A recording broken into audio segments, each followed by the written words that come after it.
तो हम लोग अब डिस्कस करेंगे एक न्यू टॉपिक इम्यूनिटी के बारे में। तो जैसा कि हम लोग डेली अपने लाइफ में बहुत सारे इन्फेक्शियस एजेंट से एक्सपोज होते रहते हैं, large number of infectious agent से एक्सपोज होते रहते हैं, लेकिन जितने भी हम लोग ऑर्गेनिज्म से इन्फेक्शियस एजेंट से एक्सपोज हो रहे हैं उसके रिस्पेक्ट में उतना हम लोग हर डिजीज से इन्फेक्टेड नहीं होते हैं, डिजीज नहीं होते हैं। ऐसा क्यों होता है? और उसमें भी कुछ लोग होते हैं, कुछ लोग नहीं होते हैं।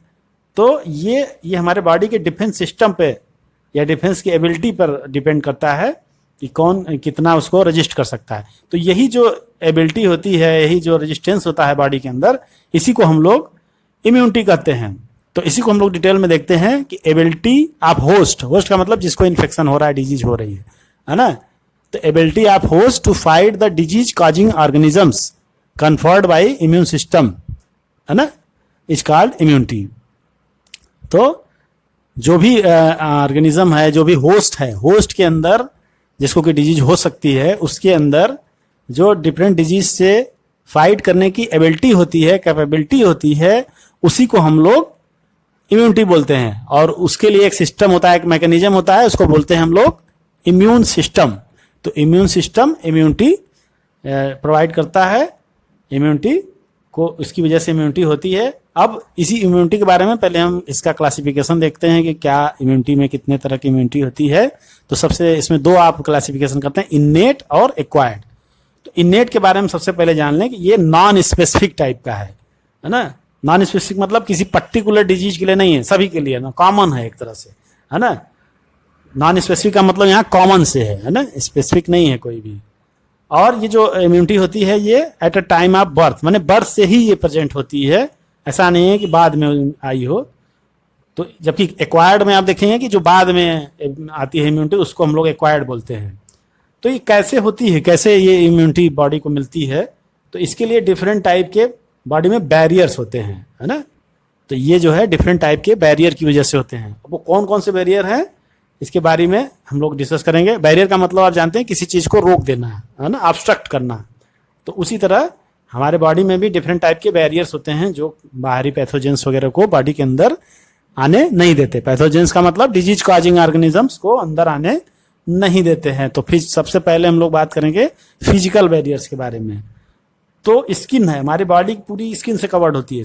कुछ एरिया को छोड़ दिया जाए तो पूरी बॉडी लगभग स्किन से कवर होती है। जहां नहीं भी होती है स्किन, वहां म्यूकस मेम्ब्रेन वगैरह होती है डिफरेंट, और उनका अलग मैकेनिज्म होता है।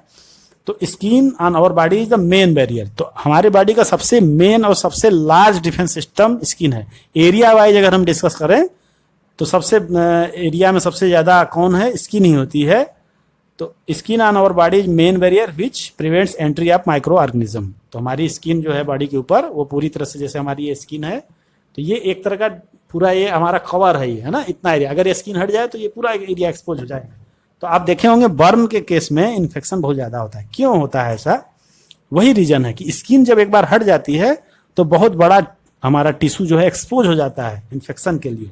तो स्किन बहुत तरीके से हमारे बॉडी को प्रिवेंट करती है डिजीज से, माइक्रो ऑर्गेनिज्म के एंट्री को बचाती है।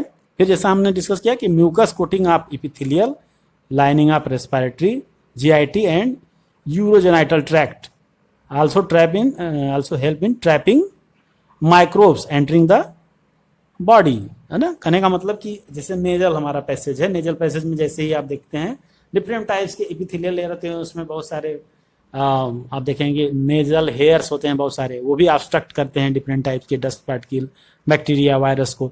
इसके बाद और अंदर जाएंगे तो जो एपिथेलियल लेयर होती है उसमें भी इस तरह का स्ट्रक्चर होता है, म्यूकस का सिक्रीशन होता है कि वो म्यूकस में ही रह के लिपट के रह जाते हैं, वो टिश्यू के अंदर नहीं जाने पाते हैं। हाँ, और फिर जैसे म्यूकस जब बन जाता है तो उसको रेस्पिरेटरी वे से या फिर जीआईटी ट्रैक्ट से हम लोग बाहर निकाल देते हैं। उसको ट्रैक्ट हमारा वापस या तो ऊपर की तरफ, खास करके रेस्पिरेटरी में ऊपर की तरफ एक्सपेल्ड कर देता है, और जीआईटी में या तो ऊपर से या फिर गट के मतलब आउटलेट के थ्रू, या कह सकते हैं आपकी एनस के थ्रू बाहर निकाल देता है। इस तरह से मतलब पूरा एक कोटिंग होती है, म्यूकस मेम्ब्रेन की एक कोटिंग होती है। जीआईटी हो, यूरोजेनाइटल ट्रैक्ट हो, रेस्पिरेटरी ट्रैक्ट हो, उसमें पूरा जितना आपका टिश्यू है, पूरा ब्रांक्यूल्स है, ब्रांकस है, उसमें आप देखेंगे कि ट्रैकिया है, उसके अंदर पूरी एक लाइनिंग होती है, पूरा एक कहते हैं ना बैरियर की तरह होता है वो। हाँ, वो अंदर नहीं जाने देगा टिश्यू के अंदर नहीं जाने देगा, बस उसी ल्यूमेन में रहेगा। ल्यूमेन में फिर किसी रूट से, जैसे कि हमारे ट्रैकिया में कोई चीज़ चली जाती है तो हमें क्या होता है, खांसी आती है, खांसी आती है और वो म्यूकस मेम्ब्रेन के म्यूकस के साथ वो चीज़ मिक्स होकर के बलगम के फॉर्म में हम देखते हैं अक्सर करके वो बाहर निकल जाती है। तो बलगम क्या है, वो एक तरह का डिफेंस सिस्टम ही है हमारा, है ना, जो बैक्टीरिया और जो एक्सुडेट निकल रहा है, रिएक्शन हो रहा है, तमाम चीज़ों को लेकर के एक तरह का हम कह सकते हैं एक फॉर्म ऑफ पस ही है वो का बना करके उसको बाहर निकल जाते हैं। तो जो स्पुटम होता है, बलगम होता है, वो वही चीज़ है ना, वो भी एक डिफेंस मैकेनिज्म का ही रिजल्ट है। और घाव में जो आप देखेंगे पस बनता है, वो भी वही चीज़ है, वो डिफेंस मैकेनिज्म की वजह से ही बनता है। इसके बारे में हम आगे डिस्कस करेंगे। तो आप समझ गए होंगे कि फिजिकल बैरियर का क्या मतलब है, वो कैसे अपने आप को फिजिकल बैरियर कैसे ये वर्क करता है। ठीक है, तो बॉडी में डिफरेंट तरह के आप देख लिए कि वो क्या करते हैं, माइक्रो ऑर्गेनिज्म को ट्रैप कर लेते हैं, रोक लेते हैं, फंसा लेते हैं, नेट की तरह काम करते हैं। ठीक है, इसके बाद हम लोग नेक्स्ट है फिजियोलॉजिकल बैरियर, इसके बारे में बात करेंगे। फिजियोलॉजिकल बैरियर, फिजियोलॉजिकल का मतलब फिजियोलॉजिकली कोई चीज ऐसी बॉडी में हो जो कि इन बैक्टीरिया, वायरस, माइक्रोब्स को अंदर जाने से रोक ले। फिजिकली तो हमने देख ही लिया, अब फिजियोलॉजिकली भी हो जाए, कुछ ऐसा फंक्शन हो बॉडी के अंदर, कुछ ऐसा सिक्रीशन हो, कुछ ऐसा सिस्टम हो, कुछ रिएक्शन हो ऐसा कि वो डिफेंस मैकेनिज्म की तरह काम करे। तो इसमें जैसे हमारे स्टमक में क्या सिक्रेट होता है, HCl, आप सभी जानते हैं। तो एसिड इन स्टमक, है ना, HCl जो है बहुत जानते हैं आप, उसका pH काफ़ी मतलब स्ट्रांग एसिड होता है, 1.5 to 2 pH होता है।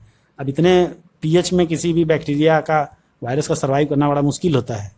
ठीक है, इसके बाद सेलाइवा इन माउथ, है ना, सेलाइवरी माइलेज होता है, सेलाइवा है, उसमें सेलाइवा में भी इस तरह के होते हैं, एंटीबैक्टीरियल एजेंट्स होते हैं। इसके बाद टीयर्स, आंखों से जो टीयर्स निकलती है, उसमें भी एंजाइम्स होते हैं, लाइसोजाइम एंजाइम्स होते हैं जो बैक्टीरिया की वॉल को डिजॉल्व कर सकते हैं। तो सेलाइवा में और टीयर्स में, है ना, हमारे कुछ एंजाइम ऐसे होते हैं जो बैक्टीरिया को किल कर सकते हैं। इसके बाद सेलुलर बैरियर, सेलुलर बैरियर का मतलब आप जानते हैं कि हमारे बॉडी में WBC ब्लड के अंदर मौजूद है, और उसके बारे में आप जानते हैं कि वो उसमें जो न्यूट्रोफिल्स होते हैं ना, polymorph neutrophils, PMNL, monocytes and lymphocyte, B और T लिम्फोसाइट आप डिस्कस कर चुके हैं 11th में इसके बारे में, और थोड़ा हम डिटेल में करेंगे इसके बारे में। तो ये सब क्या है, ये सब सेलुलर बैरियर है, माने वो सेल्स जो बैरियर की तरह काम करें, रोकें डिजीज को स्प्रेड होने से, इन्फेक्शियस एजेंट जितने भी माइक्रोब्स हैं उनको किल करें, हटावें, रोकें, जैसे भी करें। तो ये सेलुलर बैरियर है, कौन कौन सी सेल्स हैं बॉडी में जो इस तरह का फंक्शन कर सकती हैं। इसके बाद आते हैं साइटोकाइनिन। साइटोकाइनिन के एक एजेंट है, केमिकल है, केमिकल एजेंट है, सिक्रीशन है एक, है ना। तो इस साइटोकाइनिन का है ये virus infected cell secrete interference. अब जैसे कि कोई वायरल इन्फेक्शन हुआ तो वो वायरल सेल क्या होगी, वो तो खुद इन्फेक्ट हो गई, अब तो वो डिस्ट्रॉय हो ही जाएगी, लेकिन वो ऐसे सब्सटेंस को सिक्रीट करती है जिसको कि हम लोग बोलते हैं इंटरफेरेंस। वो वायरस को दूसरे सेल पे अटैक नहीं करने देती, यानी वायरस को किल करती है। तो infected cell secretes interferon which protect non infected cell from further viral infection. आप समझ गए इस चीज को। खुद तो होता है ना कि जैसे से हमारे बॉर्डर पे हमारे सोल्जर्स लड़ते हैं तो वो तो अपनी जान दे देते हैं, लेकिन हमारे देश को बचा लेते हैं। बात यहीं पर लगभग वैसा ही मामला है कि वो अपने को तो शहीद हो गए, अपने को तो बलिदान कर दिया उन्होंने, मगर दूसरे को बचा लिया और लोगों को बचा लिया। तो ये एक हमारे बॉडी का डिफेंस सिस्टम है ना। इसीलिए देखें डिफेंस यहाँ वर्ड आता है, इसीलिए यहाँ पर भी। तो ये सब बैरियर्स हैं जो बॉडी के अंदर किसी भी इंफेक्शन को जाने से, माइक्रोब्स को जाने से रोकते हैं। माइक्रोब्स के अलावा और भी, जैसे कि पॉल्यूशन के डस्ट है, डस्ट पार्टिकल्स हैं, कुछ भी हैं बॉडी में, कोई भी ऐसी चीज जो बॉडी में अनवांटेड है जिसको कि जाने से हार्म हो सकता है, उसको ये पूरी तरह से रोकने की कोशिश करते हैं। ठीक है, तो ये हमारा हो गया इन्नेट इम्यूनिटी, जो कि मतलब at a time of birth present होती है, बर्थ से ही प्रेजेंट होती है। अब हम लोग डिस्कस करेंगे, तो अब हम लोग डिस्कस करेंगे एक्वायर्ड इम्यूनिटी के बारे में। और तो जैसा कि आप जानते हैं एक्वायर का मतलब क्या होता है, किसी चीज को बाद में रिसीव करना, एक्वायर कर लेना, है ना, इकट्ठा कर लेना, कलेक्ट कर लेना, ये एक्वायर होता है। तो एक्वायर्ड इम्यूनिटी क्या चीज होती है, ये पैथोजन स्पेसिफिक होती है। ये एक जनरलाइज्ड टाइप का इम्यूनिटी नहीं है, जैसा कि हम लोगों ने इन्नेट इम्यूनिटी के बारे में डिस्कस किया था। ये स्पेसिफिक टाइप की इम्यूनिटी है और पैथोजन स्पेसिफिक है, माने अलग अलग पैथोजन के लिए अलग अलग टाइप की इम्यूनिटी, अलग अलग इम्यूनिटी डेवलप होती है। और ये कैरेक्टराइज्ड बाय मेमोरी, इसमें बॉडी के अंदर हर एक पैथोजन के लिए एक मेमोरी बन जाती है। इसी को हम लोग समझते हैं कि ये कैसे होती है। तो होता क्या है कि जब कोई भी our body when encounters a pathogen for the first time produces a response called primary response. कहने का मतलब जब पहली बार बॉडी में कोई भी नई डिजीज का इन्फेक्शन होता है तो क्या होता है, बॉडी उसके अगेंस्ट में एक रिस्पॉन्स प्रोड्यूस करती है, एक इनकाउंटर करती है उसका, है ना, उसके साथ लड़ती है, फाइट करती है और उसके अगेंस्ट जो है कि एंटीबॉडीज बनाती है। तो इसी चीज को हम लोग बोलते हैं प्राइमरी रिस्पॉन्स।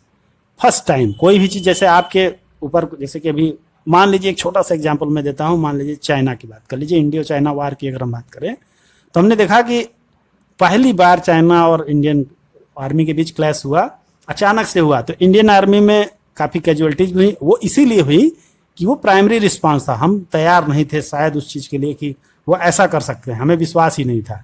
तो बॉडी में भी ऐसा ही होता है, जब फर्स्ट टाइम कोई भी इन्फेक्शन होता है तो बॉडी उतनी तैयार नहीं होती है कि उससे लड़ सके और तुरंत उस पर एक्शन कर सके। तो इसमें क्या होता है कि रिस्पांस तो करती है मगर वो रिस्पांस थोड़ा सा वीक होता है, स्लो होता है, ठीक है ना, लो इंटेंसिटी का होता है। तो इसको हम लोग बोलते हैं प्राइमरी रिस्पांस। तो इसका मतलब क्या हुआ, our body when encounters a pathogen for the first time produces a response called primary response. तो ये प्राइमरी रिस्पांस का मतलब फर्स्ट टाइम कोई क्लैश हुआ तो उसमें जो बॉडी ने अपना इम्यूनिटी शो किया उसको हम बोलेंगे कि ये प्राइमरी रिस्पांस है। लेकिन अगर यही चीज दोबारा होती है ना, बार बार होती है ना, तब क्या होगा, तब बॉडी उसके खिलाफ, उसके अगेंस्ट बहुत जबरदस्त रिस्पांस देती है ना, हाईली इंटेंसिफाइड, जिसको कि हम लोग बोलते हैं सेकेंडरी रिस्पांस या एनेमनेस्टिक रिस्पांस। जैसा कि आपने फिर देखा चाइना इंडो वार मामले में कि दोबारा जब उन्होंने कोशिश किया तो जबरदस्त इंडिया ने उनका काउंटर अटैक किया और नतीजा ये हुआ कि उनको भागना पड़ा अपने उससे। तो ये कहने का मतलब बॉडी के अंदर हमारे एक डिफेंस सिस्टम है जो पहली बार तो उतना हाईली रिस्पॉन्सिव या हाईली रिस्पॉन्स या कह सकते हैं कि हाई इंटेंसिटी का रिस्पॉन्स नहीं दे पाता है जब कोई नया इन्फेक्शन आता है। लेकिन दोबारा से वो चीज़ जब होती है तो बॉडी उसके लिए तैयार होती है और बहुत अच्छे से रिस्पॉन्ड करती है। ऐसा क्यों होता है, क्योंकि जब दोबारा रिस्पॉन्स होता है तो बॉडी के अंदर उस पहले इनकाउंटर की कुछ मेमोरी होती है। मेमोरी का मतलब कुछ एंटीबॉडीज बनी होती हैं उस टाइम पे, वो बॉडी के अंदर कहीं ना कहीं सेव रहती हैं और जैसे ही वो अटैक दोबारा होता है वो एंटीबॉडीज एक्टिव हो जाती हैं, है ना, और तुरंत जो है कि फिर वो काउंटर अटैक करती हैं। जैसे वार में क्या होता है, वही मैं एग्जांपल फिर से देता हूं कि जैसे दोबारा जब चाइना ने अटैक करने की कोशिश किया तो हमारे यहाँ पहले से वो बटालियन तैनात थी जो लड़ सकती थी और उसने तुरंत एक्शन लिया और उसका नतीजा ये हुआ कि उनको पीछे भागना पड़ा। तो इस तरह से आप समझ सकते हैं। हालांकि वो अलग मैटर है, ये अलग मैटर है, मैंने आप एक जनरल एग्जाम्पल मात्र दिया था, उसका इससे कोई लेना देना नहीं है। इसके बाद primary and secondary immune response are carried out with the help of two special type lymphocyte in our blood. तो प्राइमरी और सेकेंड जो इम्यूनिटी की हम बात कर रहे हैं, रिस्पॉन्स की बात कर रहे हैं, वो होता कैसे है, उसके लिए हमारे बॉडी के अंदर टू टाइप्स ऑफ लिम्फोसाइट्स होती हैं, है ना। तो वो टू लिम्फोसाइट कौन कौन सी होती हैं, बी लिम्फोसाइट और टी लिम्फोसाइट, ठीक है, B lymphocyte and T lymphocyte. मैं यहाँ पे नाम लिख दे रहा हूँ, बी एंड टी लिम्फोसाइट्स, है ना। ये जो होती हैं ये इस इम्यूनो रिस्पॉन्स के लिए मेनली रिस्पॉन्सिबल होती हैं। तो बी लिम्फोसाइट क्या करती है, B lymphocyte produces an army of proteins in response to pathogen in our blood which fight with them. तो बी लिम्फोसाइट डायरेक्ट खुद नहीं अटैच होती उस बैक्टीरिया या वायरस या पैथोजन से, वो कुछ प्रोटीन्स प्रोड्यूस करती हैं और बहुत सारी army of protein, army of protein का मतलब ढेर सारी प्रोटीन्स, है ना, प्रोड्यूस करती है जो उस प्रोटीन को हम लोग बोलते हैं एंटीबॉडीज। आप सुने होंगे, जानते होंगे, इस प्रोटीन्स को हम लोग बोलते हैं एंटीबॉडी। जहाँ पे आप डायग्राम देख रहे हैं ये क्या है, एक एंटीबॉडी है। तो इस एंटीबॉडी को कौन प्रोड्यूस करता है, बी लिम्फोसाइट। और ये लिम्फोसाइट उस पैथोजेन या उस माइक्रोब्स के अगेंस्ट एक्शन करते हैं, अटैच होते हैं, उनको न्यूट्रलाइज करते हैं, काउंटर अटैक करते हैं, डिस्ट्रॉय करते हैं, ठीक है। जबकि टी सेल जो दूसरा सेल है यहाँ पे, टी लिम्फोसाइट, वो डायरेक्ट किल करती है ना, वो कोई एंटीबॉडीज नहीं बनाती, लेकिन वो डायरेक्टली अटैच हो जाती है उस पैथोजन के साथ और फेगोसाइटोसिस वगैरह के थ्रू उसको डिस्ट्रॉय करती है। तो हम लोग सबसे पहले बी सेल के बारे में डिस्कस करेंगे। इसके बाद ये एंटीबॉडी का स्ट्रक्चर है। ये एंटीबॉडी बी सेल प्रोड्यूस करती है। बी सेल जो एंटीबॉडी मॉलिक्यूल प्रोड्यूस करती है उसका ये स्ट्रक्चर होता है। तो सबसे पहले तो हम ये बता दें ये कितने टाइप का होता है। ये आपको 4 टाइप के होते हैं, जिसको कि हम लोग बोलते हैं इम्यूनोग्लोबिन्स। ये जो एंटीबॉडीज हैं इनको हम लोग इम्यूनोग्लोबिन्स भी बोलते हैं। क्यों बोलते हैं इम्यूनोग्लोबिन्स? क्योंकि इसमें एक तो इम्यूनिटी है और दूसरे ग्लोब्यूलिन है। प्रोटीन जो होता है इसमें मेनली ग्लोब्यूलिन प्रोटीन होता है, इसीलिए इसको इम्यूनोग्लोबिन्स बोलते हैं। तो इसमें कौन कौन से इम्यूनोग्लोबिन्स होते हैं? IgA, IgM, इसके बाद क्या है? IgE, इसके बाद क्या है? IgG। तो यहां पे 4 टाइप के इम्यूनोग्लोबिन्स हैं, IgA, IgM, IgE और IgG। ठीक है, तो इसके बाद हम पहले इसका स्ट्रक्चर समझ लें, फिर इसके बारे में बात करेंगे। तो स्ट्रक्चर इसका कैसा होता है? जो ये एंटीबॉडी है इसका स्ट्रक्चर हम देखें तो इसमें 2 हैवी चेन होती है, लॉन्ग चेन होती है, और 2 शॉर्ट चेन होती है, लाइट चेन होती है। ठीक है, तो इसका फार्मूला क्या होता है? एंटीबॉडीज कैसे लिखते हैं हम लोग? H2L2, H2L2। इसका मतलब क्या हुआ? ये 2 heavy chain and 2 light chain. Heavy chain कौन सा है? ये वाली है। ये लाइट चेन है, ये हैवी चेन है, ये लाइट चेन है, और ये सल्फाइड बॉन्ड से अटैच होती है। तो इस तरह से ये पूरा स्ट्रक्चर होता है। अब इसका हम लोग थोड़ा सा और डिटेल में देखें कि एक तो ये 2 चेन हो गई, इसके अलावा आप इसमें देखिए डिफरेंट बाइंडिंग साइड है। यहाँ पे देखिए एंटीजन बाइंडिंग साइड। एंटीजन का मतलब वही बैक्टीरिया, वायरस, पैथोजन, जो भी चीज माइक्रोब्स आ रहा है वो इसके लिए एंटीजन का काम करता है। तो और उस टाइप का एंटीबॉडी उसे जाकर के ये एंटीबॉडी है, जिस टाइप का एंटीजन होगा उस टाइप का एंटीबॉडी उसके साथ जाके अटैच हो जाएगा। ठीक है, तो एंटीजन की बाइंडिंग साइड यहाँ पर है, और ये इसका जो है कि आपका लाइट चेन वाला पोर्शन है, ये हैवी चेन वाला है, ये सल्फाइड बॉन्ड से ये दोनों जुड़े हुए हैं आपस में। इस तरह से ये पूरा एक इसका स्ट्रक्चर है। ठीक है, और अब इसके बाद हम लोग इसका डायग्राम समझ गए होंगे। अब इसमें एक टर्म और आता है, humoral immune response. Humoral word पहले भी आया था। ह्यूमोरल का मतलब होता है कोई भी फ्लूइड टाइप का चीज वगैरह हो, लिक्विड टाइप का हो, उसको हम लोग ह्यूमोरल बोलते हैं। तो इस तरह के रिस्पांस को, चूंकि ये ब्लड के अंदर होता है और ब्लड एक लिक्विड मीडियम है, इसीलिए इसको हम लोग ह्यूमोरल इम्यून रिस्पांस भी कहते हैं। क्या बोलते हैं इसको? Humoral immune response. ठीक है, मैं यहां पे इसको लिख देता हूं, ह्यूमोरल इम्यून रिस्पांस। क्योंकि ये बॉडी के अंदर हो रहा है, लिक्विड मीडियम है ब्लड हमारा, और उसके अंदर ये जनरेट होती है, प्रोड्यूस होती है, इसीलिए इसको हम लोग ह्यूमोरल रिस्पांस कहते हैं। तो इस तरह से जो दूध हमारे अंदर एक्वायर्ड इम्यूनिटी है उसमें ये पहली टाइप की इम्यूनिटी है, जिसको हम लोग बोलते हैं एंटीबॉडी मीडिएटेड, है ना। तो ये कौन प्रोड्यूस करता है? B lymphocyte. अब हम लोग टी लिम्फोसाइट के बारे में बात करेंगे। जो टी लिम्फोसाइट होती है, जो इम्यूनिटी प्रोड्यूस करती है, उसको हम लोग बोलते हैं सेल मीडिएटेड इम्यून रिस्पांस और सेल मीडिएटेड इम्यूनिटी, या शॉर्ट में इसको हम लोग बोलते हैं CMI, है ना। तो CMI टी लिम्फोसाइट प्रोड्यूस करती है। क्यों? वही मैंने बताया कि इसमें सेल डायरेक्टली अटैक करती है उस बैक्टीरिया, वायरस, पैथोजन के ऊपर, इसीलिए ये सेल मीडिएटेड हो गया। और जो पहला वाला हमने बीटा सेल, बी सेल के बारे में बताया, वो क्या हो गया? एंटीबॉडी मीडिएटेड, माने डायरेक्ट सेल अटैक नहीं करती। बी लिम्फोसाइट खुद तो कुछ नहीं, खुद अटैक नहीं करती, लेकिन एंटीबॉडीज प्रोड्यूस करती। वो एंटीबॉडीज उस पर्टिकुलर पैथोजन वगैरह पे जाकर के अटैच हो जाते हैं।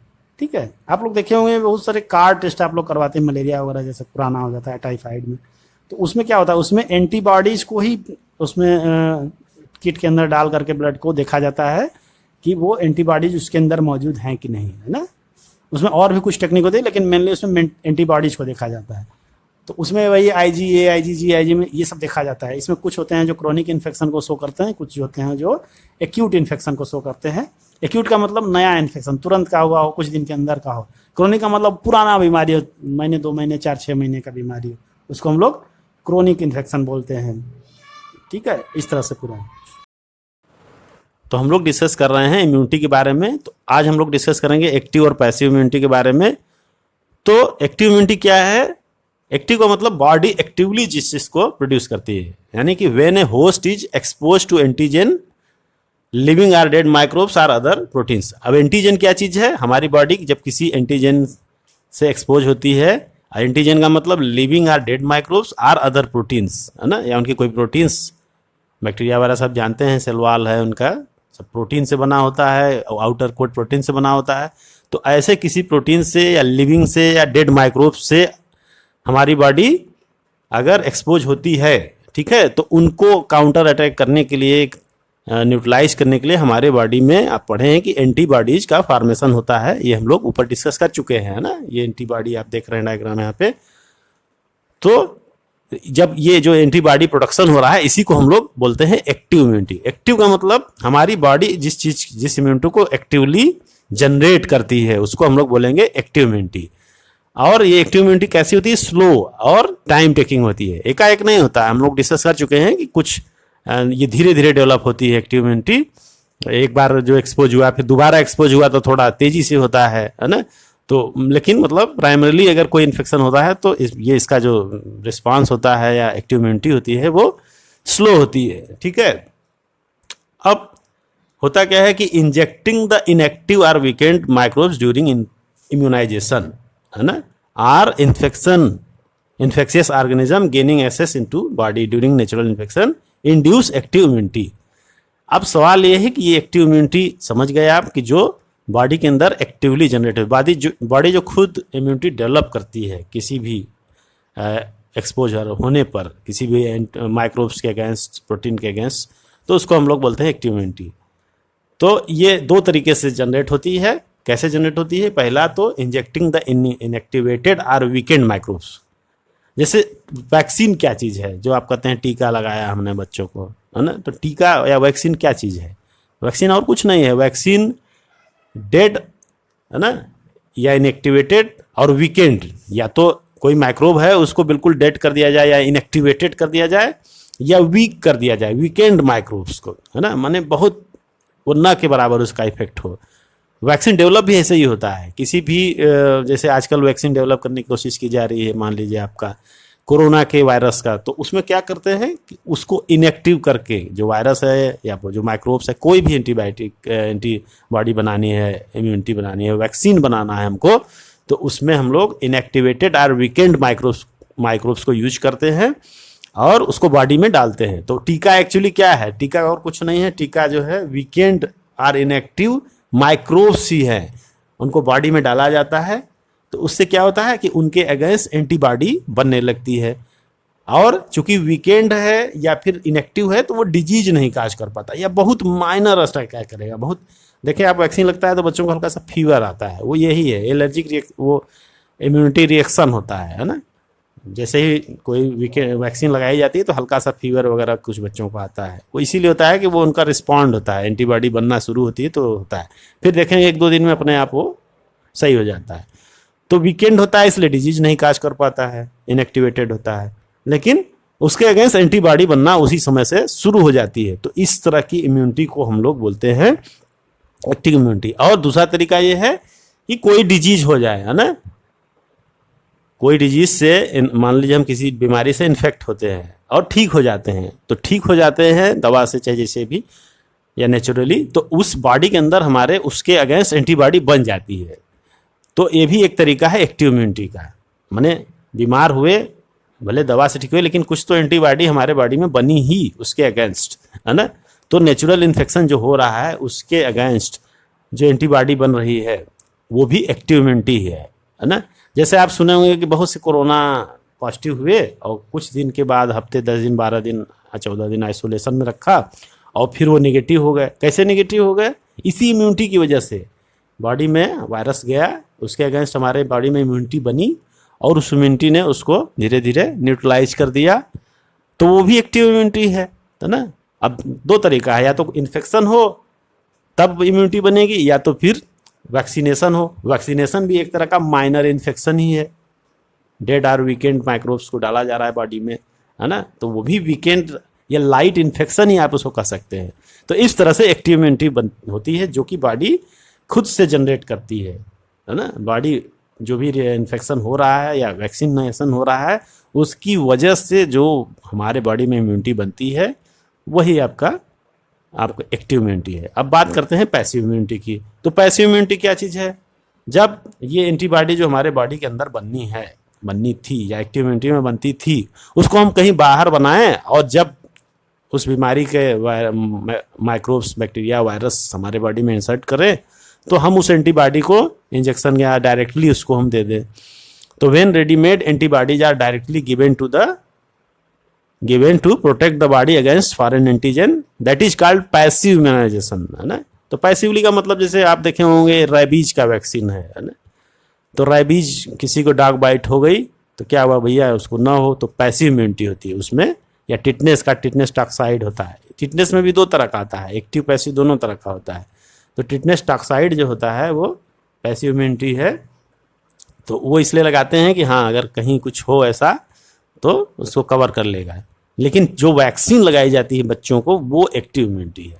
और जो बाद में हम लोग ऐसे लगाते हैं डॉग बाइट का, रेबीपुर आता है एंटी रेबीज वैक्सीन, या स्नेक बाइट हो गया, ये सब पैसिव इम्यूनिटी है। बहुत आप सुने कि सांप काटा और उसके बाद उसको वो लगा इंजेक्शन लगा के एंटी स्नेक वेनम, उसको आप बोलते हैं ARV anti rabies vaccine, anti snake venom vaccine. इस तरह से तमाम आती हैं जो कि पैसिव इम्यूनिटी होती हैं। जो बनी बनाई रेडीमेड एंटीबॉडी होती हैं उनको बस जब ज़रूरत होती है तभी यूज किया जाता है ना। तो ये एक्टिव और पैसिव का अंतर है। आप ध्यान रखिएगा कि जब बॉडी खुद एंटीबॉडीज को बनावें तो उसको हम लोग बोलेंगे एक्टिव इम्यूनिटी। जब बनी बनाई एंटीबॉडीज बाहर से डाल दी जाए तब उसको हम लोग बोलेंगे पैसिव इम्यूनिटी। अब थोड़ा सा हम लोग और डिस्कस करेंगे कोलोस्ट्रम के बारे में। तो कोलोस्ट्रम क्या चीज़ होता है? कोलोस्ट्रम भी एक येलोइश फ्लूइड है जो कि सिक्रीट होता है मदर से during the initial day of lactation. जब बच्चा पैदा होता है उस समय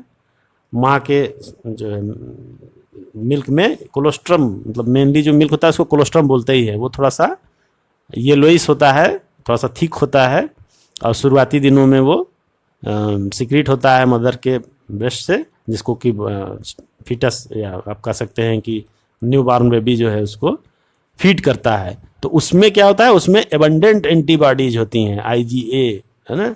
तो वो क्या करता है, वो बीमारी से प्रोटेक्ट करता है। तो foetus also receive some antibodies from their mother through placenta during pregnancy. इसके अलावा एक तो ये मिल्क है, इसमें होता है बहुत ज़बरदस्त, बहुत इसीलिए बहुत अच्छा माना जाता है उसको, कोलोस्ट्रम को। इसीलिए एडवाइस भी किया जाता है कि भाई इसको आप यूज करिए, है ना। और दूसरा जो होता है, कुछ एंटीबॉडीज मदर से प्लेसेंटा के थ्रू बच्चे में ऑलरेडी आ चुकी रहती है at a time of birth. थोड़ी बहुत उनके अंदर इम्यूनिटी या कह सकते हैं अच्छी खासी इम्यूनिटी रहती है, वरना वो बाहर सर्वाइव ही नहीं कर पाएगा। तो इस तरह से मदर के थ्रू, प्लेसेंटा के थ्रू ब्लड सर्कुलेशन चूँकि बच्चे में चलता रहता है। और प्लेसेंटा के थ्रू मेनली, जो आप पढ़ चुके हैं प्लेसेंटा के बारे में, हमें ज़्यादा डिटेल में जाने की जरूरत नहीं है ना। आप उसका पूरा स्ट्रक्चर पढ़ चुके हैं कि यूटेरस में वो कैसे वो पूरा एक्सचेंज होता है। तो उसके थ्रू एंटीबॉडीज चाइल्ड के अंदर मौजूद होती है at a time of birth, ठीक है। और इसके अलावा मिल्क में होता है। इसके अलावा फिर बच्चा अपना धीरे धीरे उसके अंदर खुद की इम्यूनिटी धीरे धीरे स्ट्रांग होती जाती है जैसे जैसे बच्चा बड़ा होता है। तो इस तरह से पूरा जो है कि आपने एक्टिव पैसिव इम्यूनिटी को समझ लिया।